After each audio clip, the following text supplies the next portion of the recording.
ನಮಸ್ಕಾರ ಕರ್ನಾಟಕ. ಜೈಲಿನ ವಿಚಾರ ಅತಿ ಉರಿಯುತ್ತಿದೆ. ಜೈಲಿನ ಅಧಿಕಾರಿಗಳನ್ನ ಎತ್ತಂಗಡಿ ಮಾಡಲಾಗಿದೆ. ಜೈಲಿನ ಇಬ್ಬರು ಅಧಿಕಾರಿಗಳನ್ನ ಸಸ್ಪೆಂಡ್ ಮಾಡಲಾಗಿದೆ. ಬಟ್ ಇನ್ನೊಂದು ವಿಚಿತ್ರ ಏನ್ ಗೊತ್ತಾ, ಬೆಂಗಳೂರು RCB ಪೆರೇಡ್ನಲ್ಲಿ, RCB ಸೆಲೆಬ್ರೇಷನ್ನಲ್ಲಿ 11 ಜನರ ಸಾವಿಗೆ ಕಾರಣಕರ್ತನಾದಂಥ ADGP ದಯಾನಂದನ್ನ ಸಸ್ಪೆಂಡ್ ಮಾಡಿ ಪ್ರಿಸನ್ ADGP ಆಗಿ ಹಾಕಿದ್ರು. ಈಗ ಇಷ್ಟೆಲ್ಲ ಅನಾಹುತ ನಡಿಬೇಕಾದ್ರೆ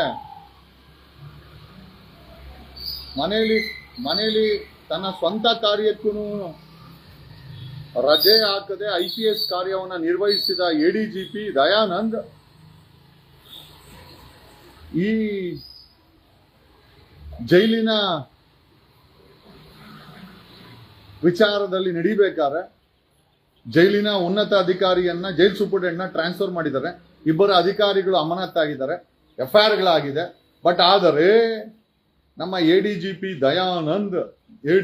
ದಯಾನಂದ್ ರಜಾ ಹಾಕಿ ಎಸ್ಕೇಪ್. ಯಾಕೆ ಅಂದ್ರೆ ಜವಾಬ್ದಾರಿ.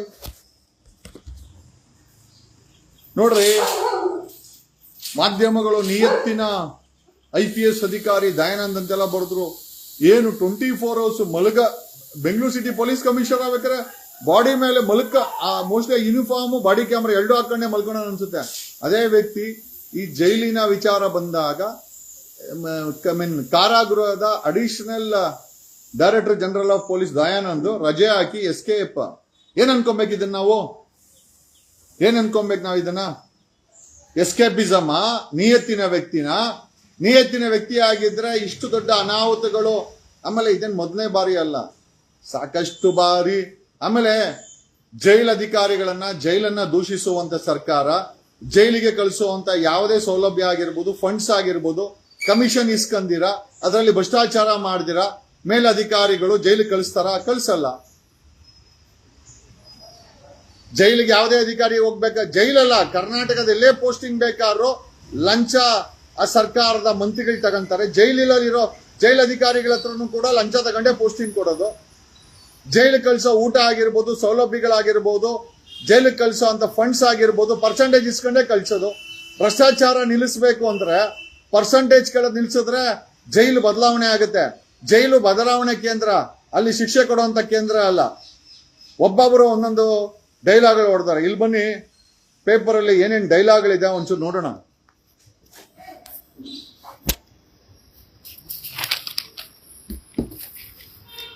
ನೋಡಿ, ಜೈಲಲ್ಲಿ ಟಿವಿ, ಶ್ರೀರಾಮ ಸೇನೆ ತೀವ್ರ ಖಂಡನೆ. ಪರಪ್ಪನ ಅಗ್ರಹಾರ ಜೈಲಲ್ಲಿ ಕೈದಿಗಳಿಗೆ ರಾಜಾತಿಥ್ಯ ನೀಡಿರುವುದು ಖಂಡಿಸಿ ಶ್ರೀರಾಮ ಸೇನೆ ಮುಖ್ಯಸ್ಥ ಮುತಾಲಿಕ್ ನೇತೃತ್ವದಲ್ಲಿ ಶೇಷಾದ್ರಿ ರಸ್ತೆಯಲ್ಲಿ ಕಾರಾಗೃಹ ಇಲಾಖೆ ಮುಂಭಾಗ ಸೋಮವಾರ ಪ್ರತಿಭಟನೆ ನಡೆಯಿತು. ಮುತಾಲಿಕ್ 2011-12ರಲ್ಲಿ ನಾನು ಹೋಮ್ ಮಿನಿಸ್ಟರ್ ಮೇಲೆ ಕೇಸ್ ಹಾಕಿ ಜೈಲಿಗೆ ಬಂದಾಗ ಅದೇ ಜೈಲಲ್ಲಿ ಮುತಾಲಿಕ್ ಇದ್ರು. ಯಡಿಯೂರಪ್ಪನ ರೂಮ್ ಅಲ್ಲಿ ದೊಡ್ಡ ಬೆಡ್ ಹಾಕೊಂಡು ನಾನು ನೋಡಿರೋದು, ದೊಡ್ಡ ಬೆಡ್ ಹಾಕೊಂಡು ಟಿವಿ ಹಾಕೊಂಡು ನೀವೇ ನೋಡ್ತಾ ಇದ್ರಿ ಅಲ್ರಿ. ನೀವಿರ್ಬೇಕಾದ್ರೆ ಮುತಾಲಿಕ್ ಅದೇ ಜೈಲಲ್ಲಿ ಯಡಿಯೂರಪ್ಪನ್ ಕೊಟ್ಟಂತ ಹಾಸಿಗೆನ ಹಾಕೊಂಡು ಟಿವಿನ ಹಾಕೊಂಡು ನೋಡಿದವರು ನೀವೇ. ಈಗ ನೀವು ಟಿವಿ ಕೊಟ್ಟಿರೋದನ್ನ ವಿರೋಧಿಸ್ತೀರಾ. ಆವತ್ತು ಟಿವಿ ನೋಡ್ಬೇಕಾದ್ರೆ 2011ರಲ್ಲಿ ಇದೇ ಮುತಾಲಿಕ್ ಬೆಂಗಳೂರಿನ ವೈಸ್ ಚಾನ್ಸಲರ್ಗೆ ಮಸಿ ಬಳದು ಜೈಲಿಗೆ ಬಂದಿದ್ರು. 4-5 ಜನ ಹುಡುಗರು ಬಂದಿದ್ರು. ಈ ವ್ಯಕ್ತಿಗೆ VIP ರೂಮ್ ಕೊಟ್ಟು ಅಲ್ಲಿ ಬೆಡ್ ಅನ್ನ ಕೊಟ್ಟು ಅಲ್ಲಿ ಟಿವಿನ ಹಾಕೊಟ್ಟಿದ್ರು. ಈಗ ಅಯ್ಯಪ್ಪ ಹೇಳ್ತದಾನೆ ನಾನು ಟಿವಿನ ವಿರೋಧಿಸ್ತೀನಿ. ಮುತಾಲಿಕ್, ಜೈಲಲ್ಲಿ ಕೂತ್ಕೊಂಡು ಟಿವಿ ನೋಡಿ ಆವತ್ತು ವಿರೋಧ ಮಾಡಿದಿರ, ಇವತ್ತು ವಿರೋಧ ಮಾಡ್ತೀಯ ಅಂತ ಏನ್ ಹೇಳ್ಬೇಕು ಗುರು? ಮುತಾಲಿಕ್ ಟಿವಿನ ವಿರೋಧ ಮಾಡ್ತಾ ಇದ್ದಾನೆ. ಅದೇ ಮುತಾಲಿಕ್ 2011ರಲ್ಲಿ ನಾನು ನೋಡಿದ್ದೀನಿ VIP ರೂಮ್ ಅಲ್ಲಿ ಯಡಿಯೂರಪ್ಪ ಇದ್ದಂತ ಬ್ಯಾರಕ್ ಅಲ್ಲಿ ಕೂತ್ಕೊಂಡು ಇದೇ ಮುತಾಲಿಕ್ ಅವ್ರ ಹುಡುಗರು ಟಿವಿ ಆಮೇಲೆ VIP ಟ್ರೀಟ್ಮೆಂಟ್ ಅನ್ನ ಎಂಜಾಯ್ ಮಾಡಿರೋದನ್ನ ನಾನೇ ನೋಡಿದ್ದೀನಿ. ಅಲ್ಲ, ನೀವು ಅದೇ ಹೇಳಿದ್ರಲ್ಲ, ನಾವು ಮಾಡಿದ್ರೆ ಅದು ಪ್ರೀತಿ, ಬೇರೆಯವರು ಮಾಡಿದ್ರೆ ಅದೇನೋ ಅಂತೆ, ಹಂಗಾಗ್ಬಾರ್ದಲ್ವಾ? ಮುತಾಲಿಕ್ಗೆ ಟಿವಿ ನೋಡವನೆ ನಾನು ನೋಡಿದ್ದೀನಿ. ಅದು ಯಡಿಯೂರಪ್ಪನ ಇದ್ದಂತ ಬ್ಯಾರಕ್ ಅಲ್ಲಿ, ಯಾಕಂದ್ರೆ ಆ ಪಕ್ಕದ ಬ್ಯಾರಕ್ ಅಲ್ಲಿ ನಾನು ಕೂಡ ಇದ್ದೆ. ಹೋಮ್ ಮಿನಿಸ್ಟರ್ ಆರ್ ಅಶೋಕ್ ಮೇಲೆ ಕೇಸ ನಾನು ಲೋಕಾಯುಕ್ತದಲ್ಲಿ ಕಂಪ್ಲೇಂಟ್ ಕೊಟ್ಟಾಗ ನನ್ನ ಮೇಲೆ 14 ಕೇಸ್ಗಳನ್ನ ಹಾಕಿ ಜೈಲ್ಗೆ ಹಾಕಿದ್ರು. ಆ ಜೈಲಲ್ಲಿ 21 ದಿವಸ ಇದ್ದೆ. ಇದೇ ಮುತಾಲಿಕ್ಕು VIP ರೂಮ್ ಅಲ್ಲಿ ಯಡಿಯೂರಪ್ಪನಿದ್ದಂತ ರೂಮ್ ಅಲ್ಲಿ ಬೇರೆ ಬೇರೆ ಗಣಿ ಆರೋಪಗಳನ್ನ ಹೊತ್ತು ಬಂದಂತ ಮಿನಿಸ್ಟರ್ಗಳೆಲ್ಲ ಇದ್ರು. ಅದೇ ಜಾಗದಲ್ಲಿ ಟಿವಿ ನೋಡ್ಕೊಂಡು ಹುಡುಗರ ಜೊತೆ ಬಿಸ್ಕೆಟ್ ತಿನ್ಕೊಂಡು ಟೀ ಕುಡ್ಕೊಂಡು VIP ಟ್ರೀಟ್ಮೆಂಟ್ ಅನ್ನ ಅನುಭವಿಸ್ಕೊಂಡು ಇದೇ ಮುತಾಲಿಕ್ಕು ಮಾಡಿದ್ರೆ ಇವತ್ತು ಅದೇ ಮುತಾಲಿಕ್ಕು ಹೇಳ್ತು ನಾನು ಟಿವಿ ವಿರೋಧ ಮಾಡ್ತೀನಿ. ಮತ್ತೆ ಟಿವಿ ಯಾಕೆ ನೋಡಿದೆ ಅವತ್ತು ಮುತಾಲಿಕ್? ಟಿವಿ ಯಾಕೆ ನೋಡಿದೆ ಅವತ್ತು? 2011-12 ಪರಪ್ರಜ್ಞಾರ ಜೈಲು ಮುತಾಲಿಕ್ಕು 4-6 ಜನ ಹುಡುಗರು, ಆನಂದ ಅಂತ ಅದ್ರಲ್ಲಿ ಒಬ್ಬ. ಅಲ್ಲಯ್ಯ ನೀನೇ VIP ಟ್ರೀಟ್ಮೆಂಟ್ ತಗೊಂಡಿದ್ಯಾ, ನೀನೇ VIP ತರ ಇದೆಯಾ ಅಲ್ಲಿ, ನೀನೇ ಅಲ್ಲಿ dash dash dash dash 6 inch bed ಅಲ್ಲಿ ನೀನು ಮಲಗ್ತಾ ಇದ್ದಿದ್ದು. If I am not wrong, ನನಗೆ ಗೊತ್ತಿಲ್ಲ ಪರ್ಮಿಷನ್ ಇತ್ತೋ ಇಲ್ಲ ಅದಕ್ಕೆ. 6 ಇಂಚ್ ಬೆಡ್ ಅಲ್ಲಿ ಮುತಾಲಿಕ್ ಮಲಗ್ತಾ ಇದ್ದ, ಟಿವಿ ನೋಡ್ತಾ ಇದ್ದ. ಈಗ ಟಿವಿನ ವಿರೋಧ ಮಾಡಿ ಪ್ರತಿಭಟನೆ ಅಂತೆ. ಯಾರಕ್ ಪುಂಗತಿಯಾ ಮುತಾಲಿಕ್? ಮುತಾಲಿಕ್ ಯಾರಕ್ ಪುಂಗತಿಯಾ? ಹೂಮ್ ಆರ್ ಯು ಫೋಲಿಂಗ್? 2011-12 ಬೆಂಗಳೂರಿನ ವೈಸ್ ಚಾನ್ಸಲರ್ ಅನ್ನ ಮುಖಕ್ಕೆ ಮಸಿ ಬಳಿದು ಅರೆಸ್ಟ್ ಮಾಡಿ ಬಂದಾಗ ನಾನು ಕೂಡ ಅಲ್ಲೇ ಇದ್ದೆ. ತಾವು VIP ಬ್ಯಾರಕ್ ಅಲ್ಲಿ ಇದ್ದಿದ್ದು, ನಾವು VIP ಬ್ಯಾರಕ್ ಅಲ್ಲಿ ಇದ್ದಿದ್ದು. ನೀವಿದ್ದಿದ್ದು ಯಡಿಯೂರಪ್ಪನಿದ್ದಂತ ಬ್ಯಾರಕ್ ಅಲ್ಲಿ. ಅಲ್ಲಿ ನಿಮ್ಮ ಹತ್ರ ಟಿವಿನೇ ಇತ್ತು, ನೀವು ಟಿವಿ ನೋಡಿದ್ರ, ನಿಮ್ಮ ಹುಡುಗರು ಟಿವಿ ನೋಡಿದ್ರ. ಈಗ ಇದೇ ಮುತಾಲಿಕ್ ಪೇಪರ್ ಅಲ್ಲಿ ಸ್ಟೇಟ್ಮೆಂಟ್ ಗುರು ಓದಲಿ. ಜೈಲಲ್ಲಿ ಟಿವಿ, ಶ್ರೀರಾಮ ಸೇನೆ ತೀವ್ರ ಖಂಡನೆ. 2011ರಲ್ಲಿ ನೀನು ಜೈಲಲ್ಲಿ ಇದ್ದೆ ಗುರು, ಟಿವಿ ನೋಡಿದ್ಯಾ, ಯಾಕೆ ಗುರು ಖಂಡಿಸ್ಲಿಲ್ಲ? ಏನೋ ಅದನ್ನ ಮುತಾಕಿಲ್ ಕೇಳಿ. ಇಲ್ಲಿ ನೋಡಿ, ನಿಯತ್ತಿನ ADGP, ಜೈಲು ADGP ದಯಾನಂದ ರಜೆ, ಸರ್ಕಾರದಲ್ಲಿ ಭಾರಿ ಚರ್ಚೆ. ಈ ವ್ಯಕ್ತಿ ಇರೋದೇ ಎಸ್ಕೇಪ್ ಮಾಡಕ್ಕೋಸ್ಕರ. ಏನ್ ADGP ರೀ? ಬೆಂಗಳೂರಿನ ಪೊಲೀಸ್ ಕಮಿಷನರ್ ಆಗಿದ್ದ, 11 ಜನ ಸತ್ರು, ಸಸ್ಪೆಂಡ್ ಆದ. ಈಗ ಜೈಲ್ಗೆ ಹೋಗೋನೆ, ಅಲ್ಲಿ ಸುಧಾರಣೆ ಮಾಡಕ್ಕಾಗಿಲ್ಲ, ಆರೋಪ ಬಂದಿದ ತಕ್ಷಣ ಎಸ್ಕೇಪ್. ನೋಡ್ರಿ, ಜೈಲು ADGP ದಯಾನಂದ ರಜೆ, ಸರ್ಕಾರದಲ್ಲಿ ಭಾರಿ ಚರ್ಚೆ. ಓಕೆ, ಕೈದಿಗಳಿಗೆ ರಾಜ್ಯಾದ್ಯಂತ 4 FIRಗಳು, 4 FIR ಆಗಿದೆ. ಕಾರಾಗೃಹ ಇಲಾಖೆ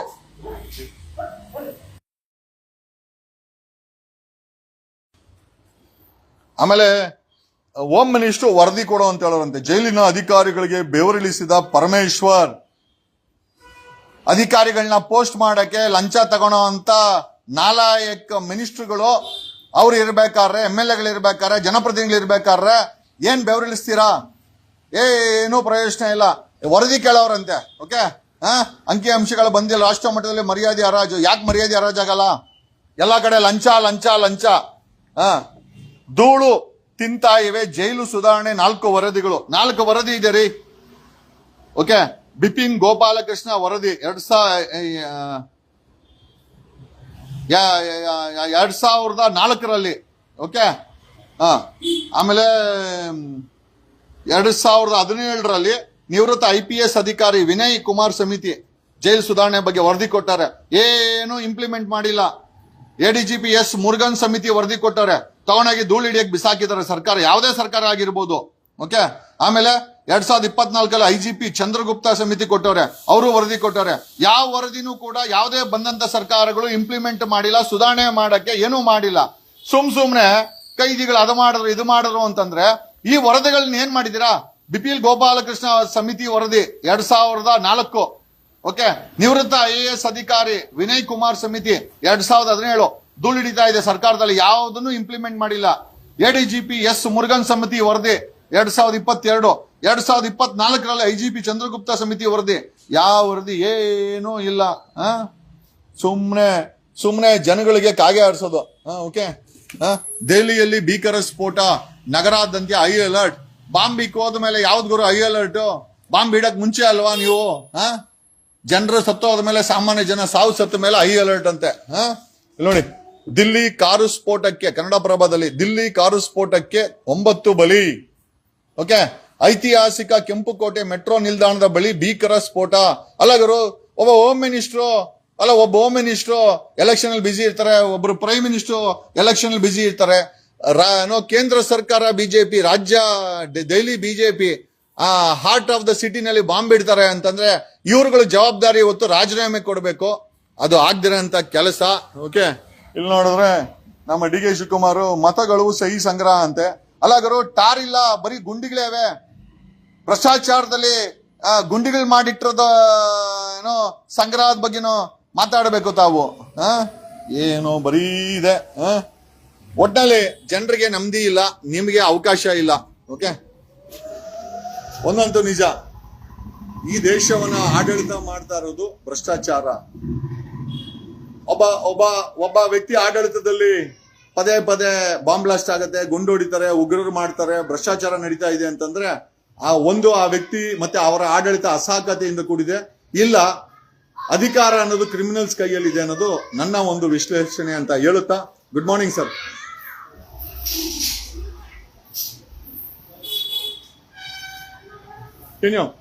ಇಲ್ಲಿ ಬಿಜೆಪಿ ಫಾಲೋವರ್ಸ್ ಕಾಂಗ್ರೆಸ್ ಅವ್ರನ್ನ ಬೈಕೊಳ್ಳೋದು, ಕಾಂಗ್ರೆಸ್ ಅವರು ಬಿಜೆಪಿ ಅವ್ರನ್ನ ಬೈಕೊಳ್ಳೋದು. ಎರಡೂ ಪಾರ್ಟಿ ಉದ್ಧಾರ ಅಂತೂ ಮಾಡಿಲ್ಲ.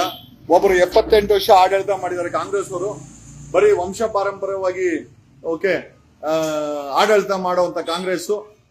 ಯಾರಾದ್ರೂ ಬೈದ್ರೆ ಏನೋ ಸಮಾಜದಲ್ಲಿ ಧರ್ಮ ಜಾತಿ ಹಿಡ್ಕೊಂಡು ಡಿವೈಡ್ ಮಾಡೋರ್ನ ಕರ್ಕೊಂಡ್ಬಂದು ಟಿಕೆಟ್ ಕೊಡುವಂತ ಬಿಜೆಪಿ, ವಂಶ ಪಾರಂಪರ್ಯವಾಗಿ ಮಕ್ಕಳು ಮೊಮ್ಮಕ್ಕಳಿಗೆ ಅಧಿಕಾರ ಕೊಟ್ಕೊಂಡು ನಡೀತಾ ಇರುವಂತ ಕಾಂಗ್ರೆಸ್.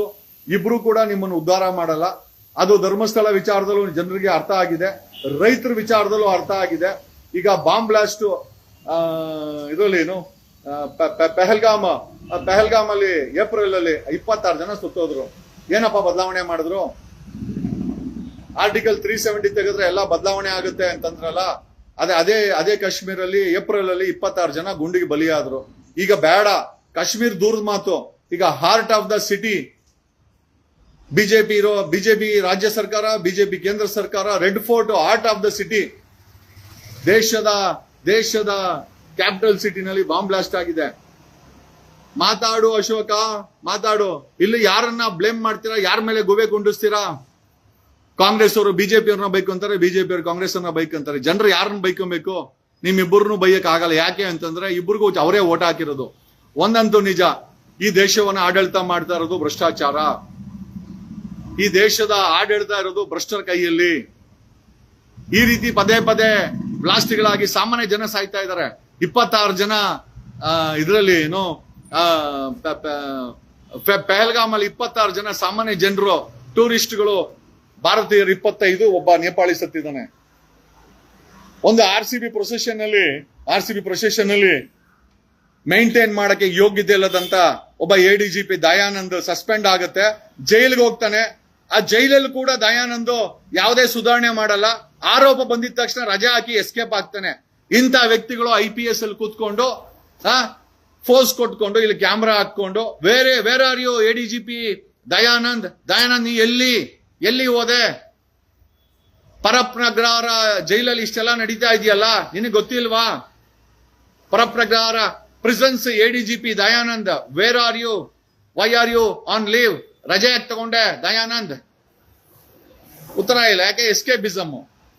ಜನರಿಗೆ ಮಾತ್ರ ನಿಯತ್ತಿನ IPS ಅಧಿಕಾರಿ ಅಂತ ಪೋಸ್ಟ್ ಕೊಡುವಂತ ದಯಾನಂದ ಇಷ್ಟೆಲ್ಲ ಪರಪ್ರಕಾರದಲ್ಲಿ ನಡೆದಿದೆ. ಅದೇ ಪ್ರಿಸನ್ಸ್ಗೆ ಎಡಿಜಿಪಿ ದಯಾನಂದ್, ಆದ್ರೆ ಕಣ್ಣು ಕಾಣಿಸ್ತಾ ಇಲ್ಲ. ಯಾಕೆ? ಎಲ್ಲೋದೆ? ಡೆಲ್ಲಿನಲ್ಲಿ ಬ್ಲಾಸ್ಟ್ ಆಗಿದೆ. ಈಗ ಅಮಿತ್ ಶಾ ರಾಜೀನಾಮೆ ಕೊಡ್ಬೇಕು, ರಾಜೀನಾಮೆ ಕೊಡಲ್ಲ. ಇನ್ನ ಏನೇ ಬೇಕಾದ್ರೆ ಅನಾಹುತ ಆಗಲಿ, ಅವ್ರಿಗೆ ಅಧಿಕಾರ ಬೇಕು. RCB ತುಳಿತಕ್ಕೆ 11 ಜನ ಬಲಿಯಾದ್ರು. ರಾಜ್ಯ ಸರ್ಕಾರದಲ್ಲಿ ಡಿ ಕೆ ಶಿವಕುಮಾರ್ ರಾಜೀನಾಮೆ ಕೊಟ್ಟರು, ಕೊಡಿಲ್ಲ. ಅವ್ರಿಗೆ ಅಧಿಕಾರ ಬೇಕು, CMಗಳಾಗಬೇಕು. ಇನ್ನ ಯಾರ್ಯಾರು ಬಲಿ ಕೊಡ್ಬೇಕೋ ಗೊತ್ತಿಲ್ಲ. ಅವರ ಆಡಳಿತದಲ್ಲಿ ಬಲಿ ಆಗ್ತಾ ಇದೆ. ಸಾಮಾನ್ಯ ಜನರ ಬಲಿತಿ ಯಾರು ಕೇಳಕ್ ಆಗ್ತಾ ಇಲ್ಲ. ಯಾಕೆ ಅಂತಂದ್ರೆ ಸಾಮಾನ್ಯ ಜನರಿಗೆ ಬೆಳಿಗ್ಗೆ ದುಡಿಬೇಕು, ಸಾಲ ತೀರಿಸಬೇಕು, ಮಕ್ಕಳ ಪೋಷಣೆ ಮಾಡಬೇಕು, ಮುಂದೆ ಅವ್ರ ಮಕ್ಕಳ ಭವಿಷ್ಯ ಮಾಡಬೇಕು, ಅವ್ರ ಭವಿಷ್ಯ ಮಾಡ್ಕೊಬೇಕು. ಆ ಕನಸಲ್ಲಿ ಓಡ್ತಾ ಇದ್ದಾರೆ. ಬಟ್ ಆದರೆ ಸಮಾಜ ಮತ್ತೆ ವ್ಯವಸ್ಥೆ ಕುಲಿಗೆಟ್ಟೋಗಿದೆ. We are ruled by criminals and the corruption is ruling India, if I am not wrong. ಯಾವತ್ ಬದಲಾವಣೆ ಆಗ್ತೀರಾ? ಪ್ರತಿ 3 ತಿಂಗಳಿಗೆ 6 ತಿಂಗಳಿಗೆ 10 ಜನ 20 ಜನ 40 ಜನ ಸಾಯ್ತಾ ಇದ್ರೆ ಸಾಮಾನ್ಯ ಜನ. ಇಲ್ಲಿ ಸಾಯ್ತಾ ಇರೋದು ಸಾಮಾನ್ಯ ಜನರ ಬಲಿ, ಯಾರಿಗೂ ಬೇಕಾಗಿಲ್ಲ. ಜೈಲಿನ ವಿಚಾರದಲ್ಲಿ ಬಾಯಿಗೆ ಬಂದೆ ಮಾತಾಡೋ ಅಂತ ಅಶೋಕ, ಈಗ ಕೇಂದ್ರ ಸರ್ಕಾರ ನಿಮ್ದೆ, ಡೆಲ್ಲಿ ಸರ್ಕಾರ ನಿಮ್ದೆ, ಅಲ್ಲಿ ಅರವಿಂದ್ ಕೇಜ್ರಿವಾಲ್ನ ಕಿತ್ತು ಬಿಸಾಕಿದ್ರಿ. ಈಗ ನಿಮ್ದೇ ರಾಜ್ಯ ಸರ್ಕಾರ. ರೇಖಾ ಗುಪ್ತಾ ಅವರು CM ಅವರು ರೆಡ್ ಫೋರ್ಟ್ ಪಕ್ಕದಲ್ಲಿ ಬಾಂಬ್ ಇಟ್ಟಿದ್ದಾರೆ. ಈಗ ಹೈ ಅಲರ್ಟ್ ಅಂತೆ. ಯಾವ ಪಿಂಡಕ್ಕೋಸ್ಕರ ರೀ ಐ ಅಲರ್ಟ್ ಮಾಡೋದು? ಬಾಂಬ್ ಇಡಕ್ಕೆ ಮುಂಚೆ ಐ ಅಲರ್ಟ್ ಇದ್ದು, ಅದನ್ನ ತಡೆದಾಗ ನಾವು ನಿಮ್ಮನ್ನು ಒಪ್ಕೊಳ್ತೀವಿ. ಬಾಂಬ್ ಬ್ಲಾಸ್ಟ್ ಆಗಿ ಜನರಿಗೆ ಗಾಬರಿಗೊಳಿಸೋಕ್ಕೋಸ್ಕರ ಐ ಅಲರ್ಟ್ ಅಂದ್ರೆ ಬಾಂಬ್ ಇಟ್ಟವನು ನೀವು ಐ ಅಲರ್ಟ್ ಮಾಡಿದ್ಮೇಲೆ ಇನ್ನೊಂದು ಬಾಂಬ್ ಇಡ್ತಾನೆ ಅಂತನಾ? ಯಾರಿಗೆ ಕಣ್ಣೋರ್ಸುವಂತ ಕೆಲಸ ಮಾಡ್ತೀರಾ? V are ruled by criminals, V are ruled by corrupt. That's the reason ಅವರ ಈ ದೇಶ ಈ ಮಟ್ಟಕ್ಕೆ ಬಿದ್ದೋಗಿದೆ. ನೈತಿಕತೆ ಅನ್ನೋದೇ ಇಲ್ಲ. ಒಬ್ಬರಿಗೊಬ್ರು ಬೈಕೊಂಡು ಒಬ್ಬರಿಗೊಬ್ಬರ ಎತ್ಕೊಟ್ಕೊಂಡು ಮಾತಾಡೋ ಅಂತೇಳು, ಪ್ರಿಯಾಂಕಾ ಖರ್ಗೆನ ಮಾತಾಡೋ ಅಂತೇಳು. ಬರೀ RSS ಚರ್ಚೆ ಮಾಡ್ತಾ ಇರ್ಬೇಕಾದ್ರೆ ಇಲ್ಲಿ ಡೆಲ್ಲಿನಲ್ಲಿ ಬಾಂಬ್ ಬ್ಲಾಸ್ಟ್ ಆಗುತ್ತೆ. ಈಗ ಚರ್ಚೆ ಮಾಡೋ ಅಂತೇಳು. ಕಳೆದ ಈ ವರ್ಷದಲ್ಲಿ 2 ಬಾಂಬ್ ಬ್ಲಾಸ್ಟ್, ಒಂದು ಪೆಹಲ್ಗಾಮ್ ಅಲ್ಲಿ 26 ಜನ ಸತ್ರು. ಈಗ ಡೆಲ್ಲಿನಲ್ಲಿ 9 ಅಂತಾರೆ, ಕೆಲವರು 13 ಅಂತಾರೆ, ಕೆಲವರು 15 ಅಂತಾರೆ. ನಂಬರ್ಸ್ ಕೂಡ ಸುಳ್ಳು ಹೇಳ್ತಾ ಇದ್ದಾರೆ. ನಾಚಿಕೆ ಆಗಲ್ವಾ? 13 ವರ್ಷದ ಬಿಜೆಪಿ ಆಡಳಿತದಲ್ಲಿ ರೆಡ್ ಫೋರ್ಟ್ ಪಕ್ಕದಲ್ಲಿ ಬಾಂಬ್ ಇಟ್ಟಿದಾರಲ್ಲ, ಯಾವ ನೈತಿಕತೆ ಇದೆ ಬಿಜೆಪಿಗೆ? ಯಾವ ನೈತಿಕತೆ ಇದೆ ದೇಶದ ಪ್ರಧಾನಮಂತ್ರಿಗೆ? ಯಾವ ನೈತಿಕತೆ ಇದೆ ದೇಶದ ಗೃಹ ಮಂತ್ರಿಗೆ? ಬಿಜೆಪಿಗೆ ಅಲ್ಲ, ವಿರೋಧ ಪಕ್ಷಕ್ಕೂ ನೈತಿಕತೆ ಇಲ್ಲ. ನೀವುಗಳು ಕರೆಕ್ಟಾಗಿ ವಿರೋಧ ಪಕ್ಷದ ಕೆಲಸ ಮಾಡಿದ್ರೆ ನಮ್ಮ ದೇಶ ಈ ಗತಿ ಆಗ್ತಾ ಇರ್ಲಿಲ್ಲ. ಪ್ರತಿ ಬಾಂಬ್ ಬ್ಲಾಸ್ಟ್ ಆದಾಗನು ಮಾಧ್ಯಮಗಳು ಅದು ಮಾಡಿದ್ರೆ ಇದು ಮಾಡಿದ್ರೆ, ಅವ್ರನ್ನ ಹೊಡೆದಾಕ್ಬಿಟ್ರಿ, ಇವ್ರನ್ನ ಹೊಡೆದಾಕ್ಬಿಟ್ರಿ, ಅವ್ರಿಗೆ ಮೇಲಿಂದ ಬಾಂಬ್ ಹಾಕ್ಬಿಟ್ರಿ, ಅವ್ರನ್ನ ಮುಗಿಸ್ಬಿಟ್ರಿ. ಮತ್ತೆ ಇವತ್ತು ಏಪ್ರಿಲ್ ಅಲ್ಲಿ ಪೆಹಲ್ಗಾಮಲ್ಲಿ ಆಗುತ್ತೆ. ನೆನ್ನೆ heart of the city, capital city ದೆಹಲಿಯ ರೆಡ್ ಫೋರ್ಟ್ ಅಲ್ಲಿ ಆಗುತ್ತೆ. ಬಿಜೆಪಿ ಉತ್ತರ ಏನಿರ್ಬೋದು? ಯಾರು ತಲೆ ಕಟ್ತೀರಾ? ಯಾರ್ದೋ ತಲೆ ಕಟ್ತೀರಾ? ಆಮೇಲೆ ಜನನೂ ಮರ್ತೋಗ್ತಾರೆ, ಮಾಧ್ಯಮನೂ ಸುಮ್ಮನೆ ಆಗುತ್ತೆ, ಬೇರೆ ಏನೋ ವಿಚಾರ ಬರುತ್ತೆ, ನಾವು ಎಲ್ಲ ಮರ್ತೋಗ್ತೀವಿ. ಇನ್ನೊಂದೇನೋ ಅನಾಹುತ ಆಗೋವ್ರಿಗೆ ವಿಚಾರ ಚರ್ಚೆಗೆ ಬರಲ್ಲ. ಇದು ವಾಸ್ತವ. Thanks a lot. ದಯಾನಂದ್, ಎಲ್ಲಿ ಹೋದೆ ನೀ ದಯಾನಂದ್? ADGP ಕಾರಾಗೃಹದ ADGP ದಯಾನಂದ್, ನೀ ಎಲ್ಲಿ ಹೋದೆ? ಎಲ್ಲಿ ಮಾಯೆ ಆದೆ? ರಜಾ ಹಾಕಿ ಎಲ್ಲಿ ಎಸ್ಕೇಪ್ ಆದೆ? ಪರಪ್ರಗ್ರಹದ ಬಗ್ಗೆ ಇಷ್ಟೆಲ್ಲ ಚರ್ಚೆಗಳಾಗ್ಬೇಕಾದ್ರೆ ಒಬ್ಬ ADGP ರಜೆ ಮೇಲೆ ಎಸ್ಕೇಪ್, ಅದು ಬೇರೆ ಯಾರೂ ಅಲ್ಲ, ADGP Dayananda. I love you Dayanand.